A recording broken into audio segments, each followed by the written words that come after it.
Indian coffee ഹൗസിൻ്റെ ബാക്ക്ഗ്രൗണ്ടൊക്കെ ഇട്ട് തള്ളി വെച്ചതായിരുന്നു. ഓഡിയോ റെക്കോർഡായില്ല പുല്ല്. ഒരു സെക്കൻഡ് പോലും ലാഗ് അടിക്കാതെ കണ്ട് തീർത്ത് ഞെട്ടിച്ച ഒരുപാട് ഹൈ മൊമെൻറ്റ്സ് തന്ന ഒരുപാട് വോ ഫാക്ടർ തന്ന പടം കണ്ടു കഴിഞ്ഞപ്പോൾ ഭയങ്കരമായിട്ടുള്ളൊരു സാറ്റിസ്ഫാക്ഷൻ തന്ന ഒരു വെട്രിമാരൻ സംഭവമായിരുന്നു വിടുതലൈ പാർട്ട് 1. അപ്പോൾ അതിൻ്റെ രണ്ടാം ഭാഗം വരുമ്പോഴേക്കും അത്രയേറെ തന്നെ നമ്മൾ എക്സ്പെക്റ്റ് ചെയ്യുന്നുണ്ട്. അപ്പോൾ ഈ പടം തുടക്കത്തിൽ നമ്മുടെ വാദ്യാർ വിജയ് സേതുപതി ആരാണ്, എന്തുകൊണ്ടാണ് ആൾക്കാർ ഇത്രയധികം അദ്ദേഹത്തിന് ജീവൻ കൊടുത്തും സംരക്ഷിക്കുന്നത്, പോലീസുകാർക്ക് എന്താണ് ഇത്ര കലിപ്പ്, എന്തൊക്കെയാണ് അദ്ദേഹത്തിൻ്റെ പാസ്റ്റ് എന്താണെന്നുള്ളത് കാര്യമായിട്ട് ആ പടത്തിൽ റിവീൽ ചെയ്തിട്ടില്ലായിരുന്നു. അപ്പോൾ അതെന്തൊക്കെയാണെന്നുള്ളതാണ് മെയിനായിട്ട് ഈ സിനിമ ഫോക്കസ് ചെയ്യുന്നത്. നമ്മുടെ വിടുതലൈ പാർട്ട് 1 പോയിരുന്നത് സൂര്യയുടെ ഒരു ക്യാരക്ടറും അതിൻ്റെ പോയിൻ്റ് ഓഫ് വ്യൂവിൽ കൂടി തന്നെ ആയിരുന്നു. അദ്ദേഹം തന്നെയായിരുന്നു സ്കോർ ചെയ്തിരുന്നത്. വിജയ് സേതുപതി ഇടയ്ക്കിടയ്ക്ക് ഉണ്ടെന്നേ ഉള്ളൂ. പക്ഷേ ഇതിൽ വന്നപ്പം വിജയ് സേതുപതിയാണ് പടത്തിൻ്റെ പ്രൊട്ടഗണിസ്റ്റ്. സൂര്യ ഇല്ല എന്നല്ല, സൂര്യയുടെ കുറച്ച് സംഭവങ്ങൾ കാര്യങ്ങളൊക്കെ അവസാനം വരുന്നുണ്ട്. സിനിമ തുടങ്ങി കുറച്ച് കഴിയുമ്പോൾ തന്നെ ഒരു സംഘടന രംഗം വരുന്നുണ്ട് കേട്ടോ. അപ്പോൾ എൻ്റെ പൊന്നു എന്തോ നട എടുത്തു വെച്ചിട്ടുണ്ട്. അവിടെ തന്നെ കറുപ്പൻ എന്നൊരു കഥാപാത്രത്തിനെ അവതരിപ്പിച്ച് ഒരു ചെറുക്കേണ്ട അവൻ്റെ ഒരു പെർഫോമൻസ് അവിടെ കാണാൻ സാധിക്കും.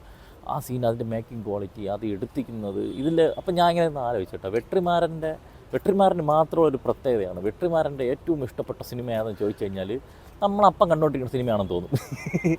വിടുതലൈ കണ്ടുകൊണ്ടിരുന്ന സമയത്ത് ഇത് വെട്രിമാരൻ്റെ മാസ്റ്റർ പീസ് എന്നെനിക്ക് തോന്നി. പക്ഷേ അതേസമയം വിചാരണ കണ്ടപ്പോൾ ഇത് തന്നെ തോന്നിയത്.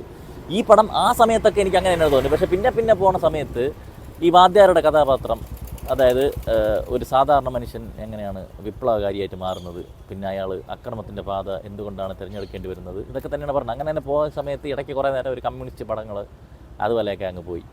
അത് പറഞ്ഞാൽ കുറേ സിനിമകളിലൊക്കെ വന്നിട്ടുള്ള സംഭവം തന്നെ അതൊരു റെപ്പറ്റീഷൻ എനിക്ക് ഫീൽ ചെയ്ത്, അവിടെയൊക്കെ കുറച്ച് ലെങ്ത് ഫീൽ ചെയ്ത്. മൊത്തത്തിൽ ഈ പടം 3 മണിക്കൂർ അടുപ്പിച്ചുണ്ട്. മറ്റേ സിനിമയ്ക്ക് ഒരു സെക്കൻഡ് പോലും വേസ്റ്റ് അങ്ങനെ എനിക്ക് തോന്നിയില്ല. പക്ഷേ ഇതിൽ ഇടയ്ക്ക് നല്ല രീതിയിൽ വലിയനുണ്ടായിരുന്നു സിനിമ എനിക്ക്.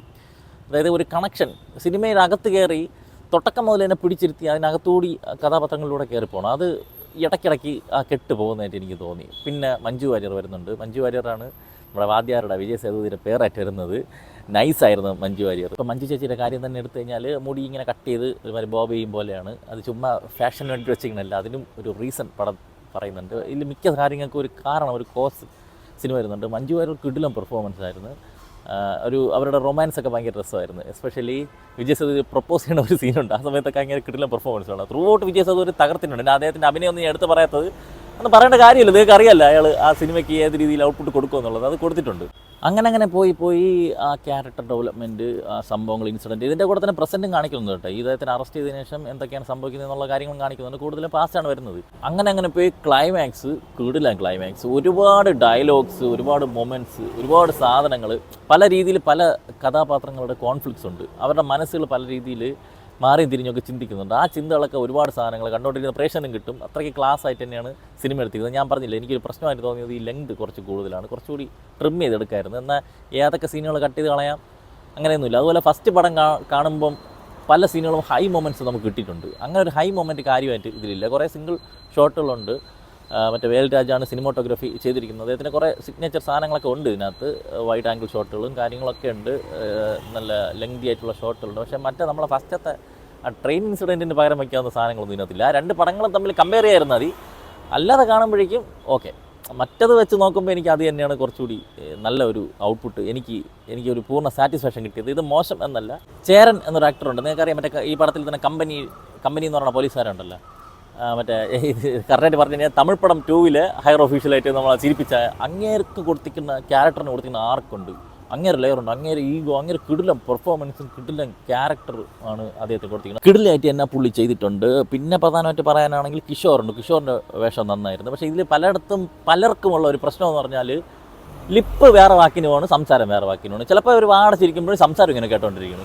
അതെന്തിനാണെന്ന് എനിക്ക് മനസ്സിലാകും. ഈ കിഷോറിന് ഇടയ്ക്ക് അങ്ങനെ ഒരു ഫീൽ ചെയ്തു. പക്ഷേ വേറെ ചെറിയ റോളിൽ വന്ന കുറച്ച് പേർക്ക് ഒരു പ്രശ്നം തോന്നിയിരുന്നു. പക്ഷേ ഈ ചെറിയ റോളിൽ വന്നവരും എല്ലാവരും നല്ല പെർഫോമൻസ് ആയിരുന്നു. അതിൽ വേറെ ഒരു സംശയമില്ല. അതുപോലെ ഗൗതം വാസുദേവനുണ്ട്. തുടക്കത്തിൽ കുറേ നേരമൊക്കെ ഉണ്ടായിരുന്നു. പിന്നെ അവിടെ പോയെന്ന് അറിഞ്ഞുകൂടാ. അനുരാഗ് കശ്യപ് ഒരു ചെറിയൊരു ക്യാമിയോ പോലെ വന്നു പോയിട്ടുണ്ട്. നൈസായിരുന്നു. പിന്നെ ഇളവരസ്, ബാലാജി ശക്തിവേൽ, ശരവണ സുബ്ബയ്യ, കെൻ കരുണാസ്, രാജീവ് മേനോൻ, ഇവരൊക്കെയാണ് പ്രധാന വേഷങ്ങളിലുള്ളത്. മ്യൂസിക് അറിയാം, നമ്മുടെ ഇസൈஞானി ഇളയരാജ. മറ്റേ ഫസ്റ്റ് പടത്തിന് കൊടുത്ത ഒരു സപ്പോർട്ട്, അതിൽ ഇളയരാജയുടെ മ്യൂസിക്കും വലിയൊരു ഘടകമായിരുന്നു. അത്രത്തോളം ഇല്ലെങ്കിലും കുഴപ്പമില്ലാതെയൊക്കെ കൊടുത്തിട്ടുണ്ട്. ശിവ, പീറ്റർ ഹെയ്ൻ, പ്രഭു ജാക്കി ഇവരാണ് 3 പേര് ചേർന്ന് സ്റ്റണ്ട് ചെയ്തിരിക്കുന്നത്. അതിൻ്റെ ഗുണമുണ്ട്. ഫൈറ്റ് സീനൊക്കെ നന്നായിട്ടുണ്ട്, നല്ല റോ ആയിട്ട് എടുത്തിട്ടുണ്ട്.